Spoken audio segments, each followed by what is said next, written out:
Good morning student. मैं Chaudhary MRM memorial college of education 5 NRD Nirvana से कक्षा बीएड सेकेंड ईयर सब्जेक्ट पर्यावरण शिक्षण। आज का जो टॉपिक है वो है पर्यावरणीय प्रबंधन। ये 4th यूनिट का टॉपिक है। आज हम इस टॉपिक के ऊपर चर्चा करेंगे। सबसे पहले हम देखते हैं कि पर्यावरणीय प्रबंधन का अर्थ क्या है। तो पर्यावरणीय प्रबंधन का तात्पर्य है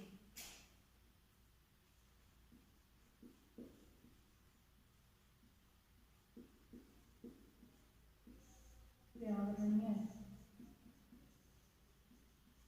प्रबंधन का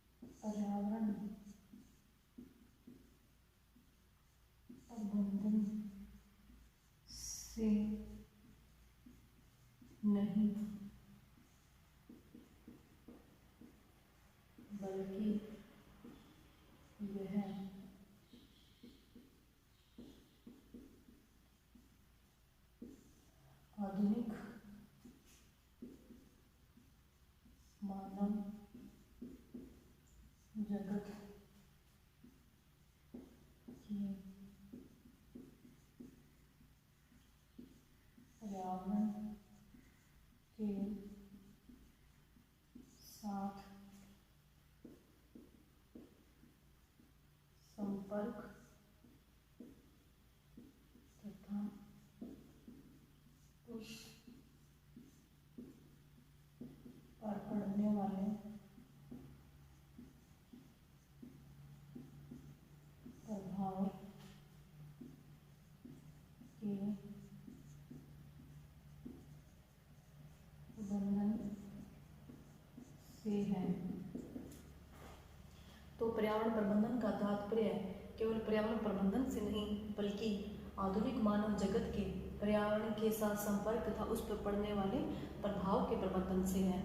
तो इस अर्थ से इतना तो स्पष्ट हो जाता है कि ये जो पर्यावरण प्रबंधन है वो न केवल पर्यावरण के संरक्षण बल्कि मानव जगत के पर्यावरण के संरक्षण से संबंधित है। तो ये था पर्यावरण प्रबंधन का अर्थ। अब हम पर्यावरण प्रबंधन की अवधारणा पढ़ते हैं।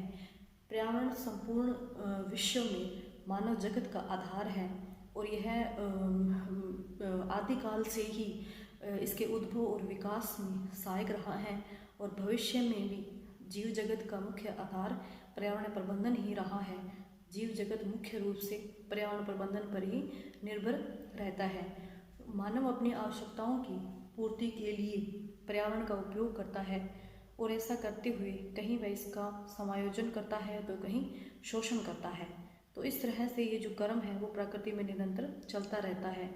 लेकिन इस क्रम में रुकावट तब आती है जब मनुष्य अपनी आवश्यकताओं की पूर्ति के साथ साथ पर्यावरण का शोषण करता है और शोषण के साथ वह इसके जो मुख्य तत्व है उनको नुकसान पहुंचाता है, उन्हें नष्ट करता है और प्रदूषित करता है, जिससे पारिस्थितिकीय असंतुलन हो जाता है और इससे मनुष्य को अनेक प्रकार की आपदाओं का सामना करना पड़ता है। इससे न केवल मनुष्य बल्कि जीव जंतु हैं, पशु पक्षी हैं और वनस्पतियों का जो अस्तित्व है वो भी खतरे में पड़ जाता है। पर्यावरण के अत्यधिक शोषण से आज संपूर्ण विश्व संकट में है और यह संकट दिन ब दिन बढ़ता जा रहा है। यही कारण है कि आज विश्व में पर्यावरण प्रदूषण, वायु, जल, भूमि, रेडियोधर्मी प्रदूषण, विभिन्न आपदाओं का संकट और जीव जंतुओं के नष्ट होने का संकट तथा ओजोन परत में छिद्र तथा तापमान में वृद्धि, ऐसी विभिन्न प्रकार की आपदाएं हैं जिनके ऊपर विचार विमर्श होता रहता है।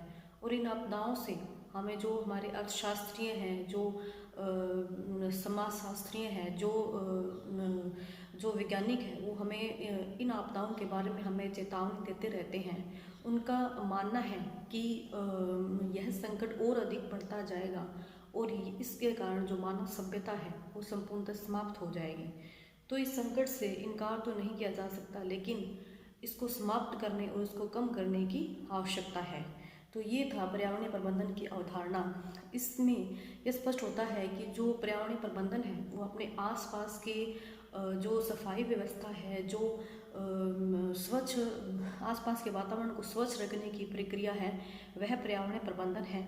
और इस प्रक्रिया में उन सभी वस्तुओं को शामिल किया जाता है जो कि सफाई व्यवस्था से और जन स्वास्थ्य से संबंधित होती है। जैसे कूड़ा करकट है, अपशिष्ट पदार्थ हैं, ये सभी प्रकार की वस्तुएं इस प्रक्रिया में शामिल की जाती है।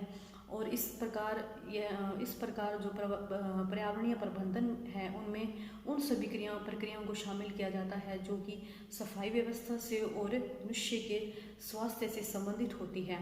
तो इसमें कुछ एक बातें होती हैं जिनका हमें ध्यान रखना चाहिए पर्यावरण प्रबंधन में, कि पहला तो ये है कि बढ़ती जनसंख्या वृद्धि दर पर नियंत्रण करना चाहिए। क्योंकि अगर जनसंख्या दिन ब दिन बढ़ती जा रही है और जिस कारण जो भी स्वास्थ्य संबंधी या जो भी सफाई संबंधी जो भी सेवाएं हैं वो प्रत्येक व्यक्ति तक पहुंचना मुश्किल हो जाता है।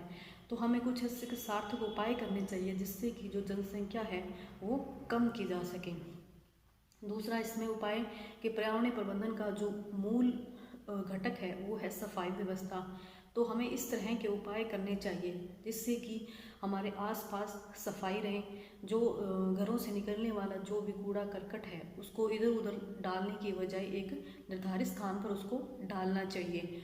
उद्योगों व घरों से निकलने वाला जो भी कूड़ा करकट है, जो वालित मल है, उसको निरापद बनाकर छोड़ना तथा उसको पुनः उपयोग करना चाहिए। वाहनों से निकलने वाले प्रदूषण को कम करना चाहिए, जल प्रदूषण को कम करना चाहिए, वनों का संरक्षण करना चाहिए और नए वृक्ष लगाने चाहिए। इस प्रकार के उपाय हमें पर्यावरण प्रबंधन के अंदर करने चाहिए। अब हम आगे पर्यावरण प्रबंधन के महत्व के बारे में पढ़ेंगे। अब हम पढ़ेंगे इसके महत्व।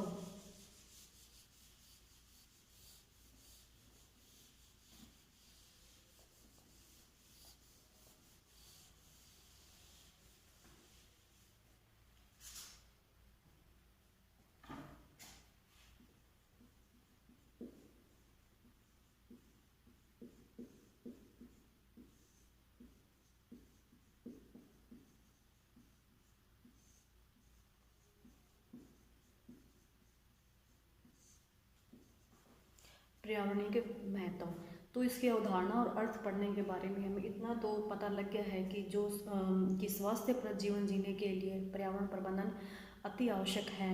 और पर्यावरण प्रबंधन के बिना स्वास्थ्य, सुखी और समृद्ध जीवन जीने की कल्पना भी नहीं की जा सकती। तो कुछ महत्व है जिसमें पहला है वायु प्रदूषण का समाधान।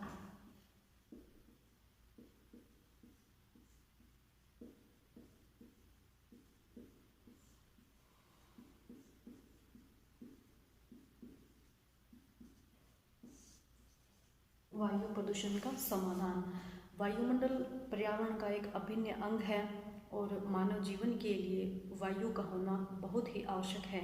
बिना वायु के मनुष्य के जीवन की कल्पना भी नहीं कर सकते, क्योंकि बिना वायु के मनुष्य 5 या 6 मिनट के लिए भी जिंदा रह सकता है। और एक मनुष्य दिन भर में 20,000 बार श्वास लेता है और इस दौरान वह 20 पूर्ण वायु का उपयोग करता है। तो इस प्रकार जो अगर यह वायु शुद्ध नहीं होगी तो ये वायु अगर शुद्ध नहीं होगी तो प्राण देने वाली जो शुद्ध वायु है वो प्राण देने के बजाय प्राण ले लेगी।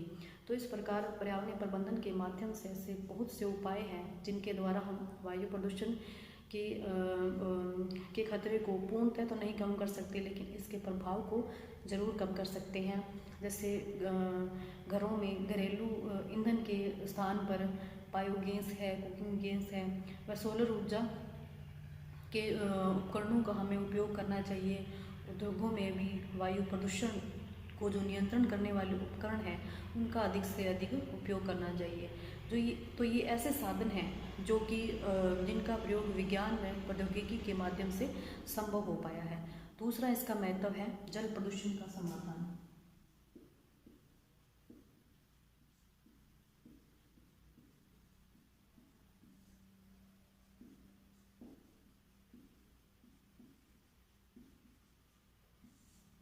जल प्रदूषण का समाधान। तो वायु की तरह जल भी पर्यावरण का एक अभिन्न अंग है और यह मनुष्य की एक मूलभूत आवश्यकता भी है। मानव स्वास्थ्य के लिए स्वच्छ जल का होना बहुत ही आवश्यक है, और क्योंकि बिना जल के मनुष्य कुछ ही दिन तक जिंदा रह सकता है, क्योंकि मनुष्य के शरीर का एक बहुत बड़ा भाग जल ही है। तो जल के बिना हम किसी भी प्राणी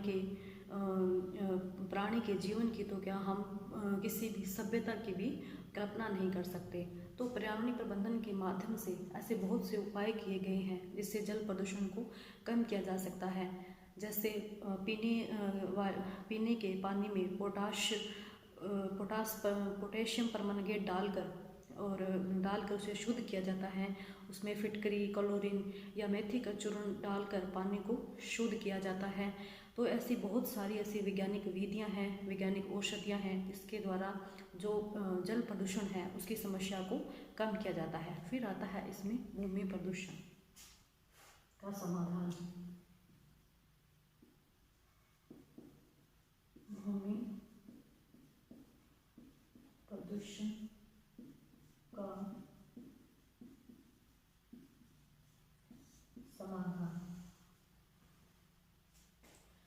भूमि प्रदूषण का समाधान बाकी प्रदूषणों की तरह भूमि भी पर्यावरण का एक प्रमुख अंग है, और ये भूमि विभिन्न मिट्टियों से मिलकर बनी होती है, और इनके भी कुछ जैविक भौतिक गुण होते हैं। जब मनुष्य द्वारा कोई भी इसमें परिवर्तन किया जाता है जो कि भूमि के लिए अलाभकारी होता है, तो वह इसके जो गुण हैं उनको भी प्रभावित करता है, जिससे कि भूमि प्रदूषण हो जाती है। ऐसे बहुत सारे ऐसे कारण हैं जिनके द्वारा भूमि प्रदूषण होती है, जैसे घरों से निकलने वाला जो भी कचरा है, कांच के टुकड़े हैं, लोहे के टुकड़े हैं, प्लास्टिक के टुकड़े हैं, उनको ऐसे ही बाहर डालने से भूमि प्रदूषण हो जाती है। उद्योगों से, जैसे जो छपाई उद्योग है, रंगाई उद्योग है, चीनी उद्योग है, उनसे निकलने वाली जो भी दूषित जल है उसको भूमि में डाल देने पर भी भूमि दूषित हो जाती है। खेतों में भी जब कृषि द्वारा फसल कटाई के बाद फसलों का जो निचला हिस्सा है वो भूमि में छोड़ देने पर वर्षा जल के कारण वो सड़ने गलने से भी भूमि प्रदूषण हो जाती है। तो इस प्रकार भूमि प्रदूषण को दूर करने के लिए पर्यावरण प्रबंधन की एक महत्वपूर्ण भूमिका है उसमें। जैसे अम्लीय भूमि के सुधार के लिए पोटाश युक्त खादों का प्रयोग करके और अम्ल को सहन करने वाली फसलों को उगाने का इसमें सुझाव दिया जाता है। क्षारीय विकास के लिए जैविक खाद और जिप्सम का प्रयोग किया जाता है। भूमि प्रदूषण को रोकने के लिए DT और BHC जैसे रसायनों का उपयोग न करने का भी इसमें सुझाव दिया जाता है। इस प्रकार से बहुत से उपाय हैं जो कि पर्यावरण प्रबंधन के माध्यम से भूमि प्रदूषण को कम करने के लिए किए जाते हैं। फिर आता है इसमें वन संरक्षण।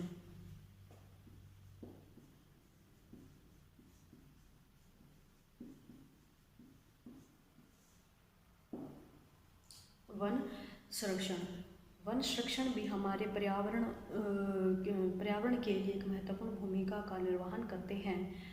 कृषि वैज्ञानिकों द्वारा विभिन्न प्रकार के ऐसे पौधों की खोज की गई है जो कि पर्यावरण संरक्षण में अपना योगदान देते हैं, तथा कृषि वैज्ञानिकों के द्वारा उद्योगों को भी एक हरित पट्टी का सुझाव दिया गया है, जिसके माध्यम से उन पौधों को उसमें शामिल किया जाता है जो कि उद्योगों द्वारा निकलने वाले प्रदूषित गैस को शोषित कर लेते हैं। तो इस प्रकार इसमें भी वनों के संरक्षण में भी पर्यावरण प्रबंधन का अपना एक महत्वपूर्ण योगदान है।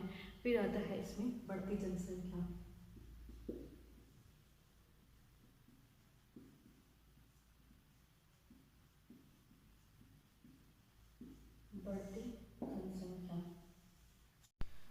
जनसंख्या वृद्धि दर में भी जो वृद्धि दर भी काफ़ी हद तक पर्यावरण प्रदूषण के लिए उत्तरदायी होती है, क्योंकि यह प्रत्यक्ष रूप से पर्यावरण से ही संबंधित होती है।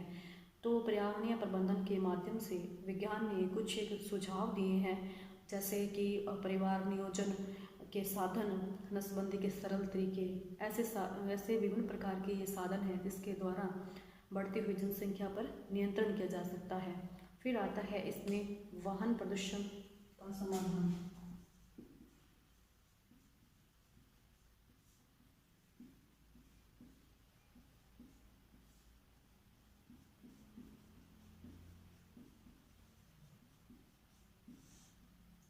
वाहनों से निकलने वाले जो प्रदूषक हैं, जैसे कार्बन मोनोऑक्साइड है, लेड यौगिक हैं, हाइड्रोकार्बन्स हैं, ये पर्यावरण को हानि पहुंचाते हैं।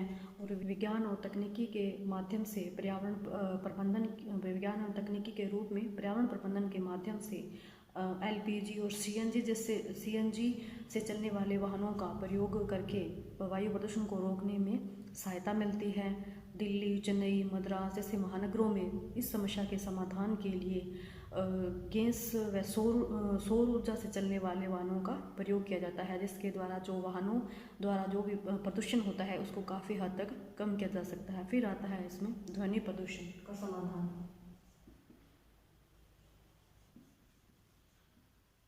ध्वनि प्रदूषण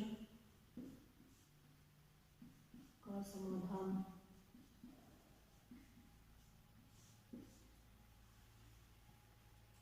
देखो, बाकी प्रदूषण की तरह ध्वनि प्रदूषण भी एक महत्वपूर्ण समस्या है, जो कि पर्यावरण के साथ साथ मनुष्य के स्वास्थ्य पर भी इसका विपरीत प्रभाव पड़ता है। जैसे 85 डेसिबल से ऊपर जो ध्वनि होती है वो हमारे कानों के लिए असहनशील होती है। 60 डेसिबल से ऊपर ध्वनि हमारे सुनने की क्षमता को समाप्त करती है।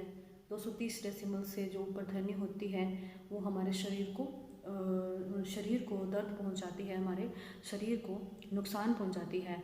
तो ऐसे जिससे कि पर्यावरण के साथ साथ मानव स्वास्थ्य पर भी विपरीत इसका प्रभाव पड़ता है। और इस समस्या के समाधान के लिए कृषि वैज्ञानिकों ने ऐसे पौधों की प्रजातियां खोजी है जिसके द्वारा जो ध्वनि है उसको शोषित कर लिया जाता है। उसमें है जैसे तेंदू है, ठोर है, बेलपत्र है, ग्वारपाठा है, आम है, पीपल है। ऐसे पौधे होते हैं जो कि ध्वनि को शोषित कर लेते हैं। और वाहनों में उच्च तकनीकी के साइलेंसर लगाकर भी ध्वनि प्रदूषण को कम किया जाता है। शोर वाले स्थानों पर कर्मचारियों को ईयर पल्स की सुविधा प्रदान करके भी इस खतरे से उनको बचाया जाता है। तो ये था पर्यावरण प्रबंधन का महत्व। तो आज की क्लास में हमने पर्यावरण प्रबंधन के अर्थ, इसकी अवधारणा और उसके महत्व के बारे में पढ़ा है। इसके आगे के टॉपिक हम इसके आगे की क्लास में पढ़ेंगे।